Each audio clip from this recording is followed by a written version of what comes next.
ఆత్మబంధువులందరికీ నా యొక్క ఆత్మ నమస్కారాలు. ఇంత గొప్ప ధ్యాన జ్ఞాన మార్గాన్ని మనకు అందించిన మహాత్ములైన బ్రహ్మర్షి పితామహ పత్రిజీ దంపతులకు, నాకు జ్ఞానాన్ని అందించిన బ్రహ్మర్షి తటవర్తి వీర రాఘవ గారి దంపతులకు ఆత్మ ప్రణామాలు తెలుపుకుంటూ ఈరోజు కార్యక్రమాన్ని మనం మొదలు పెట్టుకుందాం మాస్టర్స్. ఈరోజు మనం తెలుసుకునే విషయం ఏంటంటే, మంచి సాధకుడికి ఉండవలసిన లక్షణము గురువు లాంటి ఉదారత ఉండాలి. సర్వం ఈ గురువు కృప వల్లే మనకు జరుగుతుంది. మన జీవితంలో మనం సాధన చేస్తుంటాం, అయినా మనకు ఆ గురువు కృప లేకుంటే ఆ సాధనకు ఫలితం రాదు. ఎందుకు అంటే ఆయన మనకు ధ్యానం నేర్పిస్తాడు. ఆ ధ్యానం ఒకటే కాదు నేర్పించేది, మన హృదయంని విశాలంగా ఉండేటట్లు చూసుకోమని చెప్తుంటాడు. ఇక్కడ అంటారు కదా, మనకు ఒక శ్లోకం ఉంది గురువు గురించి. గురుర్ బ్రహ్మ, గురుర్ విష్ణు, గురుదేవో మహేశ్వర, గురు సాక్షాత్ పరబ్రహ్మ, తస్మై శ్రీ గురవే నమః. అంటే ఇక్కడ గురువు అంటే బ్రహ్మ, విష్ణు, మహేశ్వరుడు ఒకటే. అతని సృష్టి, స్థితి, లయకారకుడు మొత్తము ఆయనే. అందుకే అతని హృదయంలో ఉన్నటువంటి ఉదారత మనకు దారి చూపుతుంది.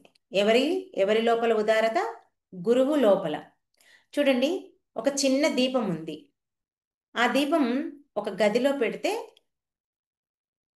ఆ గది అంతా వెలుగుతో నిండిపోతుంది. అదే సూర్యుడున్నాడు, ఆ సూర్యునితో ఏమవుతుంది? సర్వం ప్రకాశింపబడుతుంది. అలాగే సాధకుడు చిన్న దీపమైతే గురువు సూర్యుని లాంటివాడు. మరి ఆ చిన్న దీపం లా ఉన్నటువంటి సాధకుడు అతడు ఏదో ఒకరోజు గురువు లాంటి ఉదారత అంటే ఆ సూర్యునిలా ప్రకాశింపబడతాడు.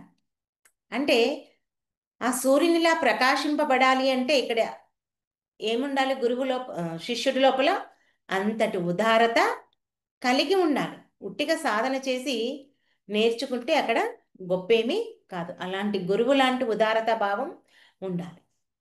గురువు ఉదారత అంటే ఇక్కడ అతడు తనలో ఉన్నటువంటి ఏదైతే జ్ఞానం ఉందో ఆ జ్ఞానాన్ని తనలో దాచిపెట్టకుండా ఏం చేస్తాడు?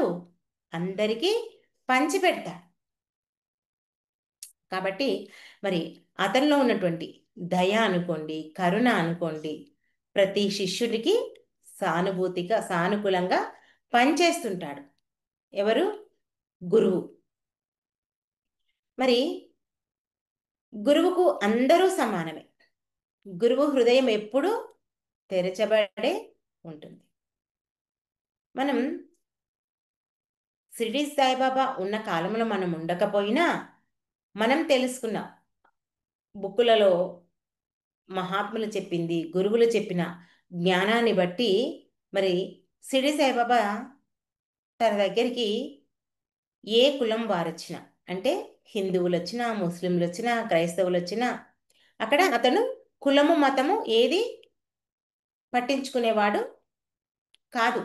వీడు బీదవాడా, వీడు గొప్పవాడా అని కూడా ఆలోచించేవాడు కాదు.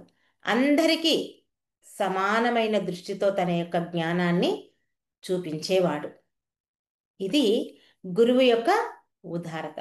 ఇంకా ఏం చెప్తాడంటే, నీ దగ్గరికి వచ్చిన వారికి నీవు సేవ చెయ్యి.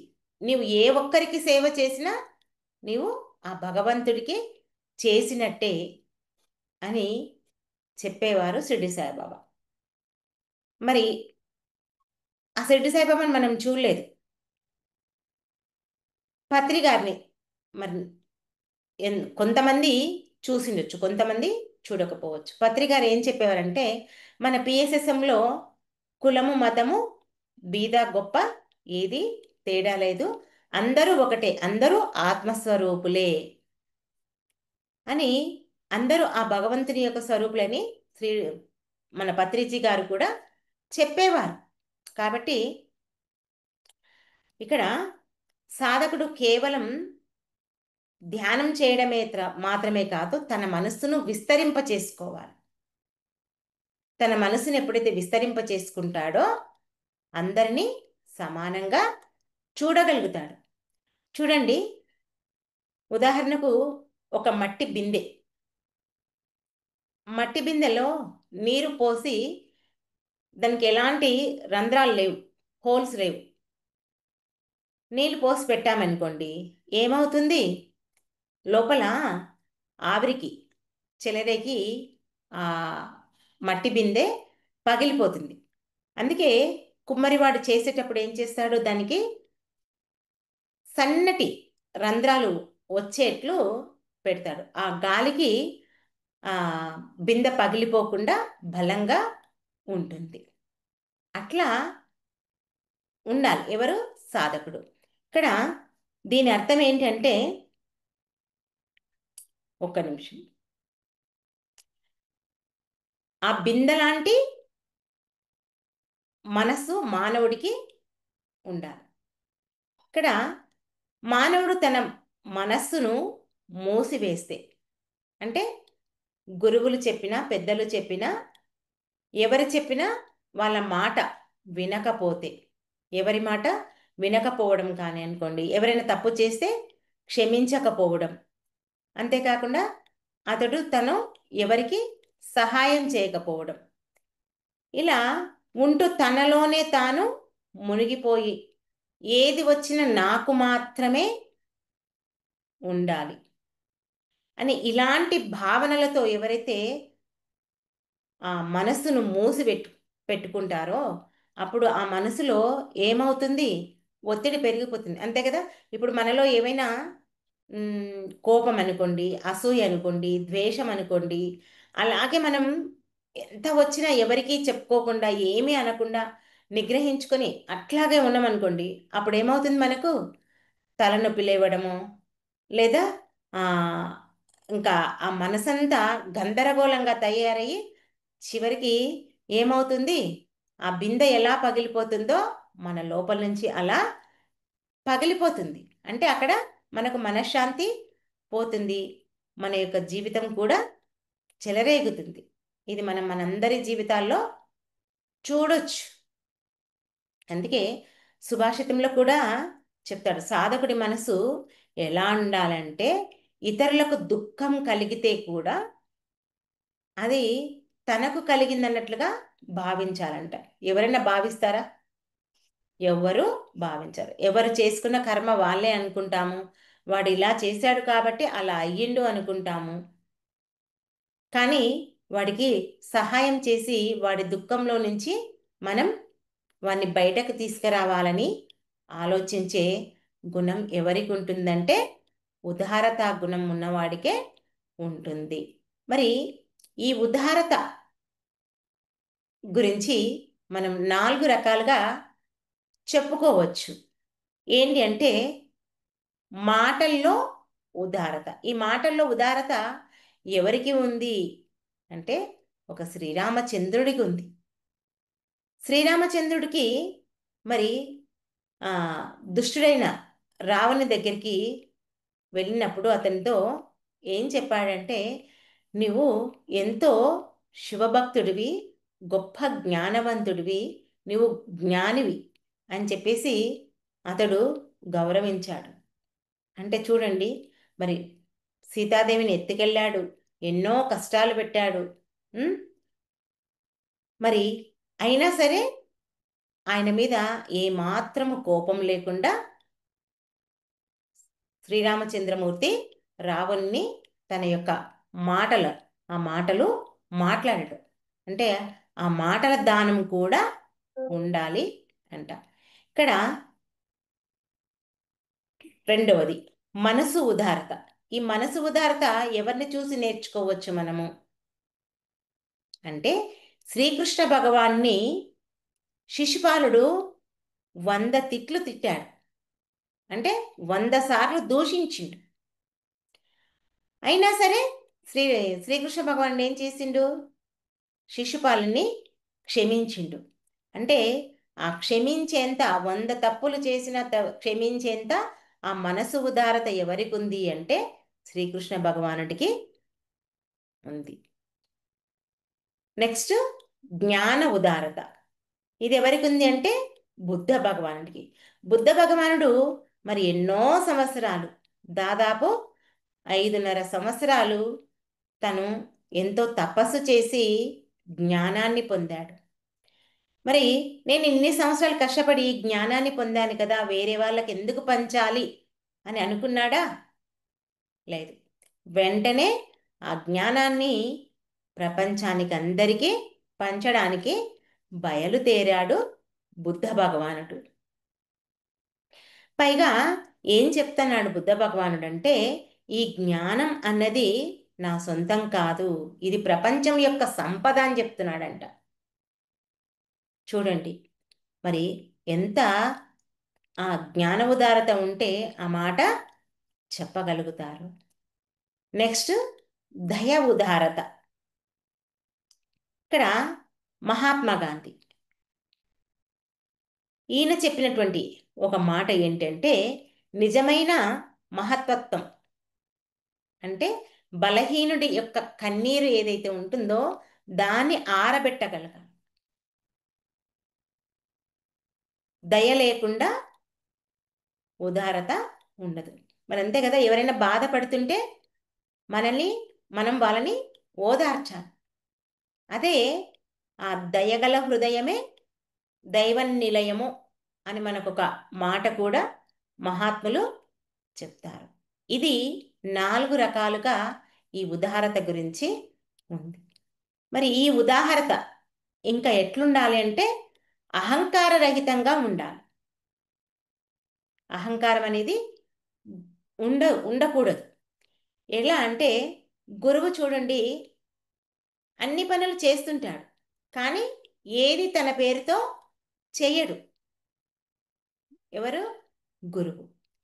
ఒకవేళ చేసినా అన్ని తనే చేస్తాడు. చేసినా కూడా ఏమనుకుంటాడు అంటే, నేను ఇక్కడ ఏమీ చెయ్యటం లేదు, ఆ దేవుడు నాచే చేయిస్తున్నాడు, ఆ దేవుడికి నేనొక పరికరాన్ని అని భావిస్తాడు గురువు. మనం అదే నేర్చుకుంటాం కదా. ప్రతి ఒక్కరము ఈ జ్ఞాన మార్గంలోకి వచ్చాక, ఆధ్యాత్మిక మార్గంలోకి వచ్చాక ఏమనుకుంటాం? నేను చేయటం లేదు, నా చేత చేయించబడుతుంది, నాకు ఈ అవకాశం వచ్చింది అని చెప్పేసి మనం అనుకుంటాం. అదే మనం ఈవినింగ్ క్లాస్లో కూడా మనం చెప్పుకున్నాం కదా. కాబట్టి మనతో ఏ పని చేసినా కూడా మనం అలా భావించాలి. మరి ఒక మంచి సాధకుడు ఉన్నాడు, అతడు కూడా ఇలాగే భావించాలి. ఏం భావించాలి? తను సేవ చేస్తున్నప్పుడు తన చేతుల ద్వారా ఆ భగవంతుడు చేయిస్తున్నాడు అని అనుకుంటే అతడికి గురువు లాంటి ఉదారతా భావం కలిగి ఉన్నట్లు. మనం చెప్పుకున్నాం ఏంటి, శ్రీకృష్ణ భగవానుడు భగవద్గీతలో కర్మణ్యేవాధికారస్య మా ఫలేషు కదాచన అంటే ఫలాపేక్ష లేకుండా నీవు పని చేయడం. ఎప్పుడైతే అట్లా చేస్తావో, ఆ ఫలితం గురించి ఆశించకుండా చేస్తావో అదే ఉదారత. ఈ గుణం ఎవరికి ఉంటుందంటే గురువుకు ఉంటుంది. గురువు ఎప్పుడు ప్రతిఫలం కోసం పని చెయ్యడు. అతడు చేసే పనులన్నిటికీ స్వార్థరహితంగా ఉంటాయి. చూడండి, మనం పువ్వులను చూస్తాం. పువ్వులు తన యొక్క సువాసనను వెదజల్లుతాయి. ఆ సువాసన వెదజల్లినప్పుడు పలాని వాళ్ళకు అందచెయ్యి నా యొక్క సువాసన అని అనుకుంటాయా అవి? అలా కాదు. ఎవరికి అందుతుందో అది ఏమీ ఆలోచించు, తన యొక్క సహజ గుణం ఏదైతే ఉందో ఆ సువాసన వెదజల్లేది అది ఆ సువాసనను వెదజల్లుతుంది. మరి అదేవిధంగా సాధకుడు కూడా తను ప్రేమ, సేవ, దయ ఎవరికి ఉపయోగపడుతుందో అని లెక్కలు పెట్టకుండా పంచాలి.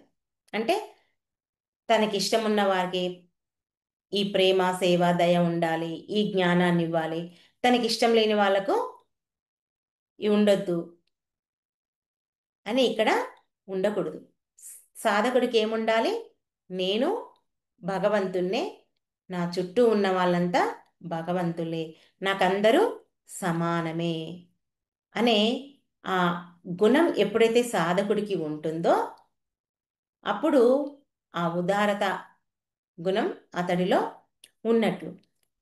ఇక్కడ ఏ సాధకుడికైతే ఉదారత ఉంటుందో అతడి యొక్క హృదయం మాత్రమే పరిశుద్ధమవుతుంది. ఉదారత గుణం లేకపోతే హృదయం పరిశుద్ధత అవ్వదు. అందుకే పరిశుద్ధ హృదయంలోనే భగవంతుడు నివసిస్తాడని చెప్పేసి మనకు మన గురువులు చెప్తుంటారు. అందుకే ఏం చేయాలి? మన మనసును శూన్యం చేసుకోవాలి, పరిశుద్ధం చేసుకోవాలి. మన మనసు పరిశుద్ధమైతే మన హృదయం కూడా పరిశుద్ధం అవుతుంది. మరి రామకృష్ణ పరమహంస కూడా చెప్పేది ఇదే. హృదయ శుద్ధి లేకుండా భగవంతుని యొక్క దర్శనం నీకు ఎట్టి పరిస్థితుల్లో కలగదు కాక కలగదు అని చెప్పేసి చెప్తున్నారు రామకృష్ణ పరమహంస వారు. మరి ఉదారతే ఆ శుద్ధికి మూలం. ఊరికేనే అవుతుందా? అది మనలో ఉన్నటువంటి ఆ దైవాన్ని ఆకర్షించేది. చూడండి, ఒక్క సాధకుడు కనుక ఆ ఉదార స్వభావాన్ని కనుక నేర్చుకుంటే, ఉదార స్వభావంగా మారితే, ఆ ఉదారతా గుణం కలిగితే తన యొక్క కుటుంబం మొత్తం మారుతుంది. ఒక కుటుంబం మారితే సమాజం మారుతుంది కదా.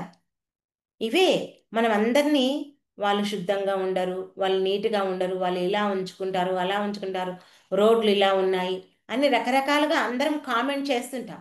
కానీ ఇవన్నీ మాట్లాడకంటే మనమే ఆ శుద్ధత గురించి పాటించామనుకోండి, మనల్ని చూసి 10 మంది నేర్చుకుంటారు. అందుకే ఎప్పుడైనా సరే ఒక మాట గుర్తుంచుకోవాల్సిన విషయం ఏంటి అంటే, మనము ఎదుటి వ్యక్తి మారాలి అని మనం ఆలోచించకుండా మొదట మనం మారాలి. తర్వాత వాడు మారతాడా మారడా అది వాడి కర్మ, వాడి గుణాన్ని బట్టి వాడికి ఉంటుంది. ఇంకా లాస్ట్కి మనం చివరికి చెప్పుకునే మాట ఏంటంటే, వాడి ఆత్మస్థితి అంతే, వాడు నేర్చుకున్నప్పుడు నేర్చుకుంటాడని ఒక మాట అనేసుకొని మనం వదిలేసుకోవాలి. మనం మాత్రం ఎప్పుడు స్వచ్ఛంగా ఉండాలి. మరి ఇక్కడ ఉదారత గురించి స్వామి వివేకానంద స్వామి అమెరికాలో ఒక శిష్యురాలు, ఆమె పేరు సిస్టర్ నివేదిత అంట. ఆమెను ఏమని ప్రేరేపించారంటే, భారతదేశానికి వచ్చి ఆమె యొక్క జ్ఞానాన్ని అందించమని చెప్పారంట. ఎక్కడో కలకత్తాలోనో ఎక్కడో ఆమె వచ్చి ఆమె తన యొక్క జ్ఞానాన్ని అందరికీ అందచేసిందంట. అంటే ఆ వివేకానందుడి మాటల వల్ల ఆమె భారతదేశానికి వచ్చి ఆ జ్ఞానాన్ని అందించింది. అంటే ఆ ఉదారత అనేది ఒక దేశాన్నే మార్చింది. దీని గురించి మరి ఒక క్లాస్లో చెప్పుకుందాం ఆమె గురించి. ఎందుకంటే ఇట్లాంటివన్నీ మనం తెలుసుకోవాలి. తెలుసుకుంటే మనం మనకున్న జ్ఞానాన్ని ఇతరులకు పంచడానికి ఆసక్తి చూపిస్తాము. మనం కూడా వాళ్ళలా తయారవ్వాలని మనకు కూడా ఉంటుంది, అనిపిస్తుంది. మరి సాధకుడు గురువు లాంటి స్థాయికి చేరాలంటే ఏం చేయాలి? ఊరికే సాధన చేసి పుస్తకాలు చదివితే అక్కడితో సరిపోదు.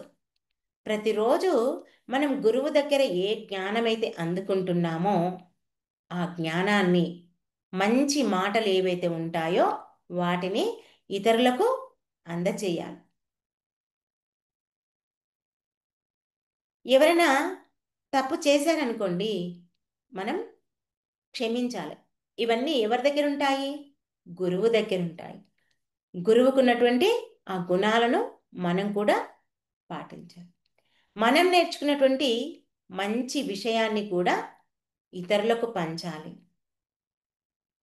ఇంకా ఇతరులకు ఉపయోగపడే సేవలు కూడా చేయాలి. మనకు చాతనైనంత, మనకు శక్తికి మించింది మనము చేయవద్దు. ఒకవేళ పక్క వాళ్ళు పెద్దది చేసినా మనకు అంతది చాత కాకపోయినా చిన్న సహాయం చేయాలి. అమ్మో వాళ్ళంతా చేసిండ్రు, నేను ఇంతే చేస్తే ఏమనుకుంటారో అని మనం ఎప్పుడూ భావించొద్దు. ఇక్కడ ఏది చేసినా నేను చెయ్యటం లేదు, ఆ దేవుడు, ఆ భగవంతుడు నాచే చేయిస్తున్నాడు అనే ఒక ఆ సెంటెన్స్ మాత్రం మనం ఆ వాక్యాన్ని గుర్తు పెట్టుకోవాలి. అప్పుడే మనలో అహంకారం పెరగకుండా ఉంటుంది. ఇక్కడ గురువు లాంటి ఉదారత అంటే మనం తెలుసుకోవాల్సింది ఏంటంటే, తనలోని వెలుతురును ఇతరులతో పనిచేసే స్వభావం, తనలోని ప్రేమను విశ్వమంతా పంచడమే గురువు లాంటి ఉదారత. చూడండి, మనం ఎంతో జ్ఞానం నేర్చుకుంటాం, మనలో ఉంచుకోవడం కాదు, ఆ జ్ఞానాన్ని పంచడమే గురువులాంటి ఉదారత. నేర్చుకుంటున్నాం అందరం, అందరికీ ఆ సహృదయం ఉండదు. అంటే ఇతరులకు సేవ చేయడంలో కానీ, మంచిని పంచడంలో కానీ, తనకున్న జ్ఞానాన్ని చెప్పడంలో కానీ ఎన్నో రకాలుగా మనం ఉదారత స్వభావాన్ని మనం చెప్పుకున్నాం ఇంతకుముందు. ఏంటి? మాటల్లో ఉదారత, మనసు ఉదారత, తర్వాత అదేమంటారు, దయా ఉదారత, జ్ఞాన ఉదారత, 4 ఉదారతల గురించి మనం చెప్పుకున్నాం. మరి ఆ ఉదారత కూడా మనం చేసేటప్పుడు ఎట్లా ఉండాలంటే అహంకార రహితంగా ఉండాలి. ఇవన్నీ ఎప్పుడైతే మనం పాటిస్తామో అప్పుడే గురువు లాంటి ఉదారతను మనం పొందినట్లు, ఆ మంచి సాధకుడికి ఉండ లక్షణం మనం సద్వినియోగం చేసుకున్నట్లు. ఓకే మాస్టర్స్, ఈ అవకాశం నాకు ఇచ్చినందుకు మీ అందరికీ నా యొక్క కృతజ్ఞతలు.